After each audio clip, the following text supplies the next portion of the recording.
Dear student, once again welcome back to JEE Pejit PYQ series.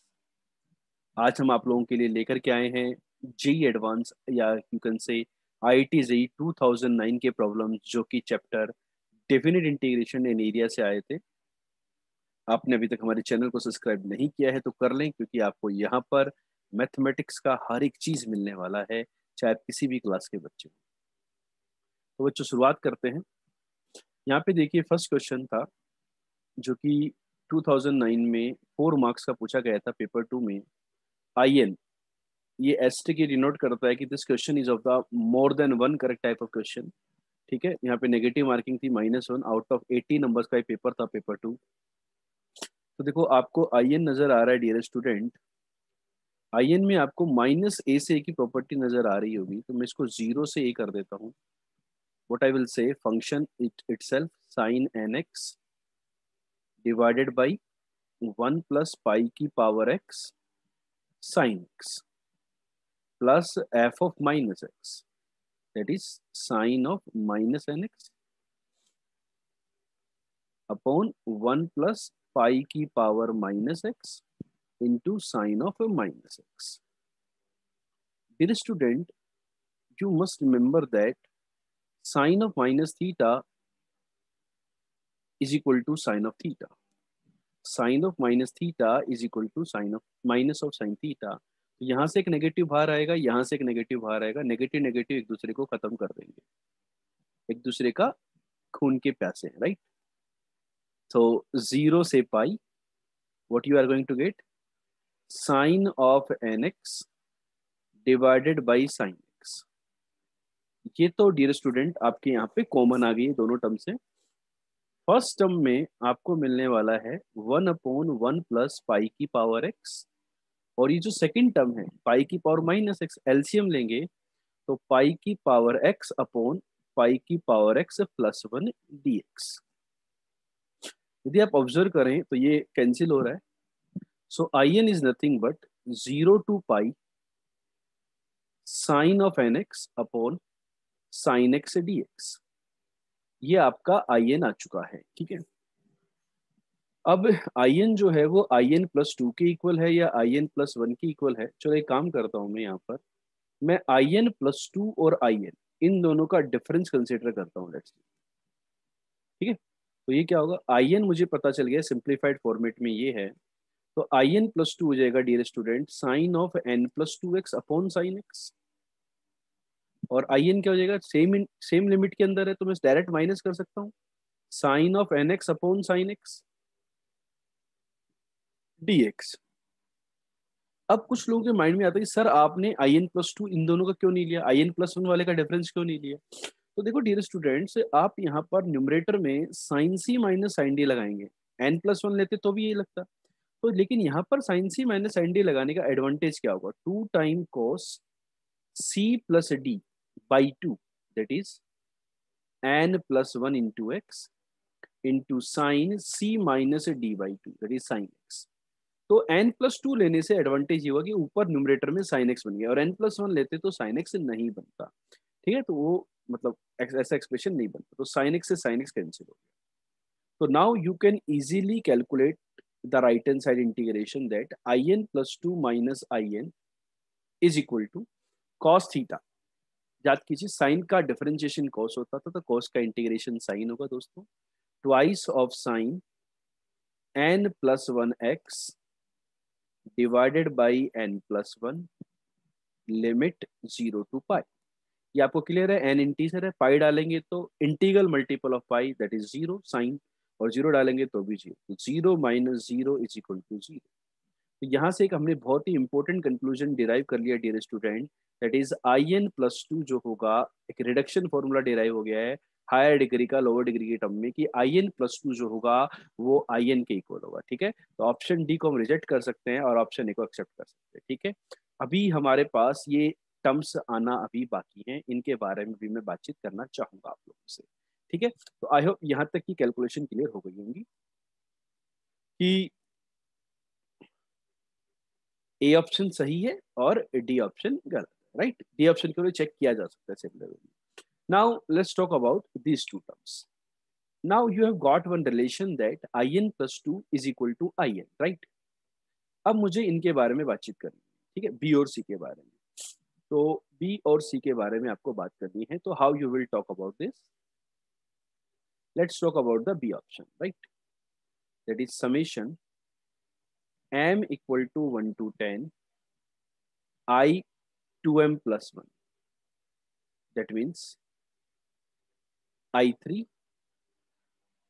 I5, so on I21. You know that in+2 is equal to in, तो I5 I3 के equal होगा, I7 I5 के equal और I5 I3 के equal, तो सारे के सारे टर्म म्यूचुअली इक्वल हो जाएंगे। तो दिस इज 10 टाइम्स I3। और in को हमने एक सिंप्लीफाइड वे में रिड्यूस कर दिया था कि in वाज 0 to pi sine of nx upon sine x dx, यदि आपको याद हो, ठीक है। So what I can say here 10 times I3 is 0 to pi sine 3x upon sine x। Dear student, you must remember the formula of sine 3 theta. आपको याद है 343 वाला, 343 मतलब 3 sine theta minus 4 sine cube theta. तो 3 sine theta minus 4 sine cube theta, तो एक sign cancel कर दिया तो you will get this thing. Sine square को इंटीग्रेट करने का सिंपल सा फंडा है 10 टाइम्स, इंटीग्रेशन को भी एज इट इज रखते हैं 0 से pi. 2 sine square x can be written as 1 minus cos 2x dx। So this thing is equal to 10 times 3 में से 2 गया तो 1, 1 into pi plus 2 times cos 2x का इंटीग्रेशन होगा dear student sine 2x divided by 2 limit 0 से पाई, तो sign का term तो 0 हो गया, तो आपका आंसर आ गया है 10 पाई। तो देखें ऑप्शन बी, ये तो सही आ रहा है, ठीक है। तो यहाँ पर आपने क्वेश्चन को 4 डाला है, लेकिन क्वेश्चन अभी कंप्लीट नहीं है dear student, you need to check out the C option as well. तो सी ऑप्शन क्या कहता है, m equal to 1 to 10 I2m, right? तो I2m की बात करता हूँ। I2m बोले तो I2 plus I4 plus I6 and so on up to I20।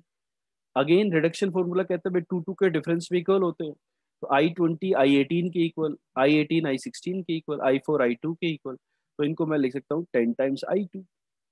और इस वाले फॉर्मूले से मैं I2 के बारे में बात कर सकता हूँ, दिस इज 10 टाइम्स 0 से pi sine 2x by sine x dx। अब साइन x 2x क्या होता है, 2 साइन थीटा कॉस थीटा, तो एक कैंसिल हो जाएगा, तो 10 टाइम्स इंटीग्रेशन 0 से pi 2 time cos x dx बचा। कॉस एक्स का इंटीग्रेशन आपको आता ही है डियर स्टूडेंट, देखो 20 टाइम कॉस एक्स का इंटीग्रेशन होता है साइन एक्स, लिमिट 0 से पाई, 0 रखने पे 0 आ गया, तो यहाँ पर इसका सम जो आएगा वो 0 आ रहा होगा। बेसिकली I2 का वैल्यू 0 है, I4 का वैल्यू 0 है, मतलब यहाँ पर ये जो टर्म्स हैं इनमें देखा जाए, ऑब्जर्व किया जाए, तो एक एक करके कहानी को ऑब्जर्व करें। I3 का वैल्यू 1 आ रहा, पाई आ रहा था, I1 का वैल्यू 0 वाई आ रहा था, तो इस प्रकार से अपन ऑब्जर्व करके एक पैटर्न निकाल सकते हैं। आई होप आपको ये जो क्वेश्चन है ये क्लियर हो गया होगा। ये फर्स्ट क्वेश्चन था यहाँ पर 2009। अगेन पेपर 2 में एक क्वेश्चन और आया था, ये क्वेश्चन इंटीजर टाइप का था, और उस टाइम पे बच्चों देखो नेगेटिव मार्किंग इंटीजर टाइप में भी क्वेश्चन में भी थी, नेगेटिव मार्किंग इंटीजर टाइप के क्वेश्चन में भी थी। तो ये सोचने वाली बात है हमारे पास कि f एक कंटिन्यूस फंक्शन है जो कि f x equal to 0 to x f of t dt इस रिलेशन को सेटिस्फाई कर रहा है, then you have to find the value of f of ln phi। देखो जो गिवन रिलेशन है उसको मैं डिफरेंशिएट कर दूं विद रेस्पेक्ट टू x, तो क्या होगा, f dash x is equal to 1 into Leibniz लगाओगे आप एफ एक्स और लोअर लिमिट का डिफरेंशिएशन जी, तो आपके पास ये रिलेशन आ गया कि f dash x equal to f x. यदि मैं एफ एक्स को वाई की तरह ट्रीट करूं तो एफ डैश एक्स होगा ये d y by d x equal to y, right. Y के टर्म में लिखने पे इंटीग्रेशन थोड़ा सा फील आ जाती है। तो d y by y equal to d x, integrate both side, integrate कर दिया आपने, तो you will get ln y equal to some x plus c. So this will be y equal to e to the power x plus c. Now observe that we need to find the constant. Now since the given relation is like this, fx is equal to 0 to x f of t dt, तो ये अलग thing है, ये अलग thing है। यदि मैं x की वैल्यू 0 डाल दूं तो f of 0 is integration 0 to 0, तो 0 से 0 में इंटीग्रेशन कितना होगा 0। तो यहाँ पर x की वैल्यू 0 डालने पर y की वैल्यू 0 आनी चाहिए डियर स्टूडेंट। मतलब ये तो कॉन्ट्राडिक्शन हो गया। तो बेसिकली ये कॉन्ट्राडिक्शन है, इसका मतलब क्या हुआ, फंक्शन हैज टू बी 0। भाई फंक्शन यदि 0 हो गया, एक तरीके से आप समझो y equal to lambda e की पावर x है ना, तो लेमडा हैज टू बी 0 ताकि फंक्शन 0 सेटिस्फाई करे x की चाहे कोई भी वैल्यू। तो आपके पास कंक्लूजन ये आया कि function has to be 0 so that it can satisfy this given relation. तो यदि फंक्शन 0 है तो उसकी किसी भी इनपुट पर आउटपुट क्या आएगा 0 आएगा। If you will substitute ln 5 then also you will get 0। तो your what is your correct answer, your correct answer is clear. तो यहाँ पर बच्चों ये जो सेकंड क्वेश्चन था इसका भी आंसर हमारा 0 आ रहा है। आई होप आपको ये क्वेश्चन भी क्लियर हो गया होगा। चलिए देखते हैं और भी क्वेश्चन पूछे गए थे क्या 2009 में। हाँ डियर स्टूडेंट, देखिए यहाँ पर पेपर 1 के अंदर भी 4 मार्क्स का क्वेश्चन था जो कि एरिया से पूछा गया है। ठीक है, तो देखा जाए क्वेश्चन को कैसे सोल्व करेंगे। Again this is more than one correct type question, एक से ज्यादा ऑप्शन। ठीक है, तो यहाँ पे दिक्कत हो सकती है। तो सबसे पहले देखो क्वेश्चन बड़ा आसान सा ही है। You you have to find the area bounded by the curve y equal to e to the power x। देखो y equal to e to the power x का ग्राफ बना दिया। This line is x equal to 0 and one line, ये one point होता है 0 पर, and y equal to e, थोड़ा सा y equal to e, graph को थोड़ा और,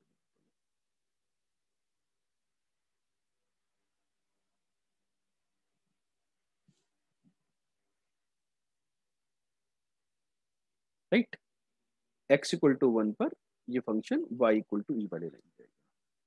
तो curve x equal to 0 and y equal to e, this is your required area, this is 1 and this is e। So what I can say that area is, अब dear student ये depend करता है कि आप horizontal element लेते हो या vertical element लेते हो। लेट्स से मैं हॉरिजॉन्टल एलिमेंट लेता हूँ यहाँ पर इस प्रकार का। तो हॉरिजॉन्टल एलिमेंट लेने पर एरिया जो होगा वो होता है x right minus x left d y. तो एक्स राइट ये फंक्शन का ये रहेगा और एक्स लेफ्ट ये रहेगा और वाई की वैल्यू 1 से ई में रहेगी। So this is 1 to e x right, तो यहां से एक्स निकालोगे तो आप आएगा ln y और x left is 0 d y. तो 1 to e ln y d y, ये आपका सही आंसर है। तो ऑप्शन डी सही है। और किसी तरीके से कर सकते हैं क्या एरिया? हाँ कर सकते हैं। ये जो रेक्टेंगल आपको नजर आ रहा है, इस रेक्टेंगल में से ये A1 मान लें, तो इस रेक्टेंगल का एरिया कितना है 1 इंटू ई। इस रेक्टेंगल के एरिया में से यदि A1 एरिया को सब्ट्रैक्ट कर दूं मैं तो भी मेरा आंसर आ जाएगा। तो ई माइनस इस E1 का वर्टिकल एलिमेंट ले 0 से 1 e to the power x d x. तो ये आपका ऑप्शन बी भी आ चुका। ऑप्शन ए के लिए आप एक काम कीजिए, इसको इंटीग्रेट कर लीजिए, ज्यादा अच्छा रहेगा। इसको इंटीग्रेट करेंगे तो ई की पावर एक्स 0 से 1, तो आई थिंक आपका आंसर 1 आ रहा है। Required area is 1, E minus 1, तो आंसर इज 1। तो ऑप्शन ए आपका रिजेक्ट हो गया क्योंकि answer is 1, required area is 1 not E minus 1। आप इसको भी कैलकुलेट करके देख सकते हो, ये भी ई आ जाएगा, है ना, बाई पार्ट सोल्व कर लेंगे। अब बचता है ऑप्शन बी। क्या हम ऑप्शन बी के टर्म में लिख सकते हैं? तो ऑप्शन बी में क्या है, 1 से e ln e plus one minus y into d y. भाई एरिया ये भी होगा क्या? तो देख लेते हैं, इसको पहले सिंप्लीफाई कर लेते हैं। या तो कि e plus one minus y को लेट से मैं टी बोल देता हूँ। तो जब y का वैल्यू वन होगा तो t का वैल्यू हो गया e, और जब y का वैल्यू e हो गया तो t का वैल्यू हो गया वन एल एन टी, और डी वाई की जगह आ जाएगा माइनस डी टी।